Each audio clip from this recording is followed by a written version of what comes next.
Você que está procurando cursos de formação e capacitação na área da educação física e saúde e precisa de certificado de horas complementares? Então eu te convido a conhecer a minha plataforma de cursos, a MP Science. Uma plataforma completa, com cursos de periodização na musculação, avaliação física, fisiologia do exercício, populações especiais, treinamento funcional e corrida de rua, nutrição aplicada ao esporte e ao exercício, medicina e fisioterapia esportiva, entre tantos outros materiais. Todos esses cursos estão incluídos no plano de assinatura e custam apenas R$ 29,90 por mês, sem taxa de matrícula, sem período de carência, sem taxa de cancelamento, sem nada disso. Você investe apenas R$ 29,90 por mês e você tem acesso a toda a plataforma. Então, se você quer se tornar uma referência no mercado de trabalho, clique agora em Saiba Mais e venha já para a MP Science.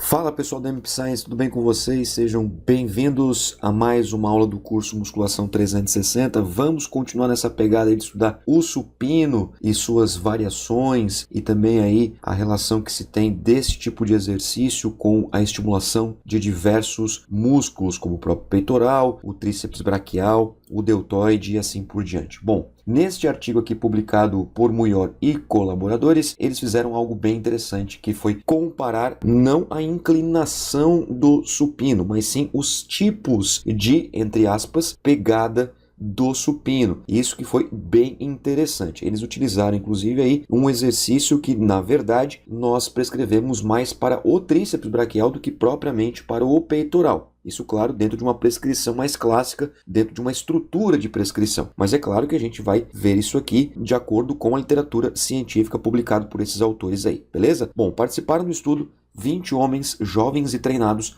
há pelo menos 4 anos. Então eles tinham bastante experiência aí com o treinamento, né, pessoal? 4 anos de treinamento, há pelo menos 4 anos, com frequência de no mínimo 2 vezes por semana. Então, além de treinar pelo menos 4 anos, eles tinham que ter aí uma frequência de pelo menos 2 vezes por semana. Estatura média desses praticantes aí, 1,77 m, com desvio padrão de 4 centímetros. Então, basicamente, eles tinham aí em torno realmente de 1,77 m de altura. Massa corporal, 75 kg na média, com um desvio padrão aí de 8,75 kg. Então, tinha homens aí que passavam dos 80 kg, mas tinham homens aí com menos de 70 kg. Isso, claro, a gente olhar o desvio padrão sem fazer cálculo, né? Bom, vamos lá. Sem lesão ou limitação que impedisse a performance era um dos importantes critérios de inclusão para esse estudo. Então, claro, né? Se, por exemplo, algum praticante aqui tivesse alguma lesão em ombro, lesão, por exemplo, no cotovelo, é óbvio que isso ia impedir a performance. Então, os autores tiveram esse cuidado de incluir participantes que não tivessem nenhuma lesão ou nenhuma limitação que impedisse a performance nos referidos exercícios, que nós já vamos ver como que foi aí a estrutura do protocolo de treinamento. Fizeram aí o teste de um RM,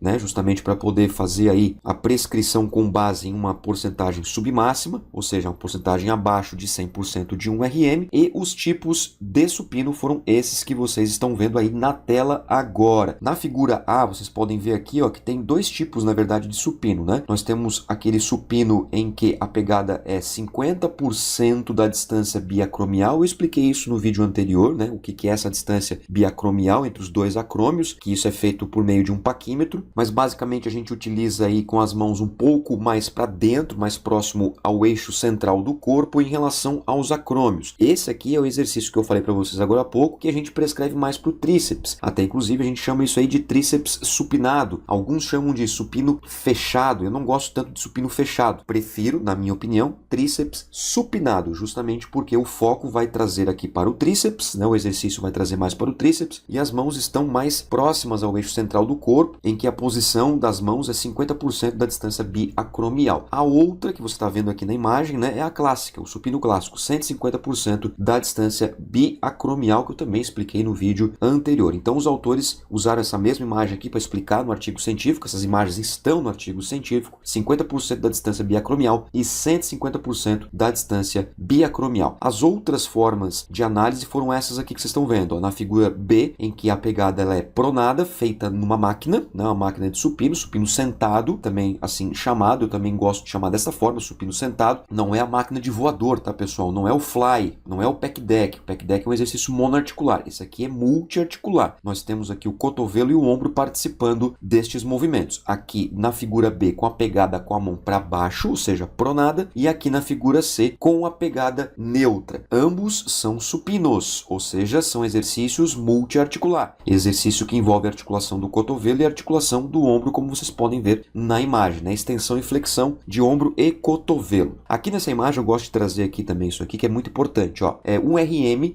né, em cada exercício com seus valores médios. Por exemplo, ó, um RM na pegada em 150% da distância biacromial, que é o supino clássico. Na média, os participantes tiveram 85 kg de 1 RM. Já para a pegada 50% da distância biacromial, veja que foi 69,25 kg. Isso na média, tá, pessoal? Então, a média aqui eles utilizaram valores estatísticos. É óbvio que 69,25 não tem como acontecer isso aqui. Provavelmente ficou em 69 ou 68, mas aqui é só um dado estatístico, né? Ó, um RM sentado com a mão para baixo, ou seja, com a pegada pronada. O RM foi 79,25 quilos e com a pegada neutra 69,75 quilos. Mas veja que tem coisas bem interessantes aqui embaixo. Vamos entender isso aqui, ó. Isso aqui mostra que o supino clássico, né, 150% da distância biacromial, foi superior em termos de peso, né, estatisticamente falando, do que as outras pegadas, né? Tanto a pegada 50% da distância biacromial, quanto a neutra, quanto a pronada nas máquinas, respectivamente. Então, fazer o supino reto permite maior peso movido neste exercício. Só um dado apenas para você entender, para você saber disso, ok? O aquecimento foi feito com 15 repetições, a 30% de uma repetição máxima. Então, por exemplo, aquele participante que tinha exatamente 85 kg como 1 RM no 150% da distância biacromial, ou seja, no supino clássico, ele fez um aquecimento de 15 repetições com 30% de 85, aproximadamente ali 24, 25 kg. Se alguém moveu, por exemplo, 100 kg num RM para o supino reto clássico, aquecimento foi com 30 kg. Então veja que a intensidade ela é relativa. Quando tem porcentagem, é relativo, pessoal. 30% de um RM para você é uma coisa, para mim é outra coisa, mas é o mesmo 30% de um RM. Depois, o que eles fizeram? Na parte principal, 8 repetições a 60% de um RM. Então, aqueceram no respectivo exercício, né? Lembrando que todos os participantes passaram por todos os exercícios, descansando 5 minutos entre os exercícios para, claro, uma recuperação total do ATP-CP. Então, exemplo, um participante ele foi sorteado para fazer a pegada pronada primeiro. Então ele fez o aquecimento, 30% de um RM, 15 repetições, depois fez 8 repetições a 60% de um RM. Descansou 5 minutos e foi sorteado para a pegada 150% da distância biacromial, que é o supino clássico. Mesma coisa, aquecimento, 15 repetições, 8 repetições, 60% de um RM. Todos os participantes fizeram isso com todos os exercícios para fazer as devidas análises estatísticas, ok? Velocidade da ação muscular, 4 segundos. Então os autores padronizaram, isso é importante, né? Para poder ter aí realmente a completa noção do que aconteceu na fase concêntrica e na fase excêntrica, uma vez que esses 4 segundos aqui foram 2 segundos excêntrico, 2 segundos concêntrico. Então todas as duas fases tiveram aí a mesma velocidade. Agora nós vamos para os resultados, aquilo que é legal de analisar, né, pessoal? Que é por isso que você está aqui no Musculação 360 aprendendo a analisar artigo científico e a tirar as conclusões para melhorar a nossa prática profissional. Vamos ver isso aqui com calminha, ó. Eu até modifiquei aqui o eixo horizontal, né, os nomes que estavam aqui e também a legenda para facilitar, né, o portuguesei, digamos assim, para facilitar aí as interpretações para que você também consiga ter um aprendizado um pouquinho mais facilitado, principalmente quando a gente envolve a língua inglesa aí, né? Olha só, aqui nós temos a porcentagem da contração máxima voluntária isométrica e aqui nós temos as musculaturas e suas porções. Vamos ver aqui com calminha, ó. Porção superior do peitoral, porção medial do peitoral, porção inferior do peitoral, deltoide anterior e tríceps braquial. E aqui nós temos as informações de estimulação,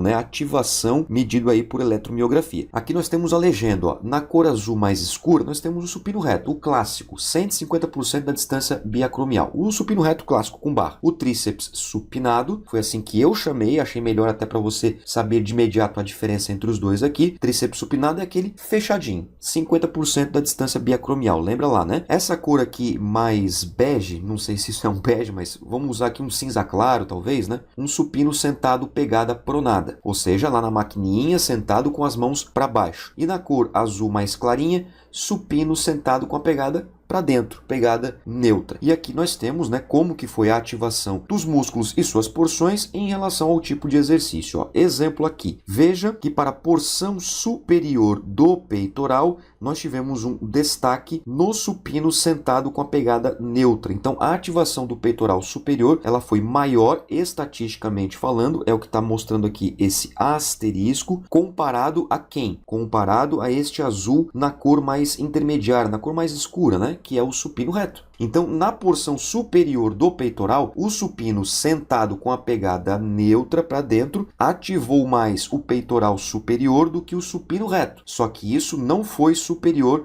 às outras duas formas de análise, que foi o supino sentado pegada pronada e também o tríceps supinado. Então, a única vitória, digamos assim, se a gente pode usar essa palavra, né, foi do supino sentado pegada neutra comparado ao supino reto para a porção superior do peitoral. Na porção medial, aconteceram várias coisas aqui nesses asteriscos. Ó. Vamos analisar com bastante cautela aqui, tá, pessoal? O supino sentado pegada pronada e o supino sentado pegada neutra, ou seja, os dois na maquininha, ganharam de quem? Do tríceps supinado. Então, para a parte medial do peito, qualquer exercício, exceto o tríceps supinado. Tríceps supinado, então, não é tão interessante assim para a porção medial do peitoral. Porção medial do peitoral, nós vamos olhar para o supino reto, supino sentado pegada pronada ou supino sentado pegada neutra. Você pode ver que o tríceps supinado, a ativação foi bem menor, inclusive estatisticamente falando. Na porção inferior do peitoral, e claro, os autores trazem isso no artigo científico, né, a posição dos eletrodos, para saber certinho a análise de cada músculo, de cada porção. Aqui, olha só que interessante. Aconteceu a mesma coisa que aconteceu aqui para a porção medial do peitoral. Todos os supinos ativaram igualmente a porção inferior do peitoral e ganharam do tríceps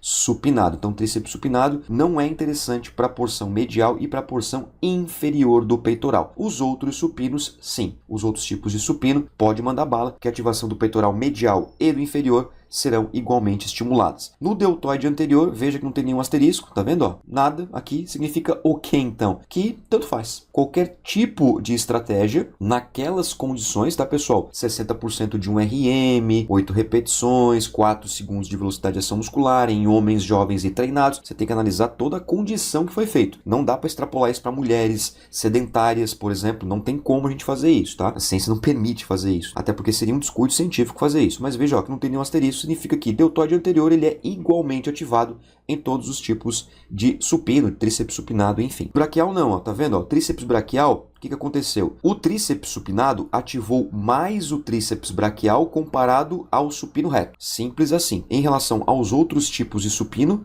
na máquina especificamente falando, né, o tríceps braquial também foi ativado de forma igual ao tríceps supinado. Mas o que eu quero chamar a atenção de vocês aqui é que essa diferença aqui justifica o fato de a gente colocar o tríceps supinado como um exercício para o tríceps braquial. Porque, nesse caso aqui, a gente tem uma estimulação mais acentuada do que o supino reto. Nesse sentido, a gente consegue concluir o quê? Que a distância das mãos em relação aos acrômios pode enfatizar uma parte ou outra em relação aos músculos da cintura escapular. Então, se eu quero, por exemplo, trabalhar mais o tríceps braquial utilizando uma estratégia de supino, que é um exercício multiarticular com flexão de cotovelo, com flexão de ombro, extensão de cotovelo, extensão de ombro, eu posso usar o tríceps supinado. É bastante interessante. Alguns chamam até inclusive de supinado somente. Só o fato dessa palavra já direciona a pegada mais para dentro, enfatizando um pouco mais do tríceps braquial, mas também estimulando aqui, interessantemente, a parte da porção superior do peitoral. Muito legal esse estudo científico aqui, né? Abre a nossa cabeça de que a gente pode, né, claro, direcionar um pouco mais aí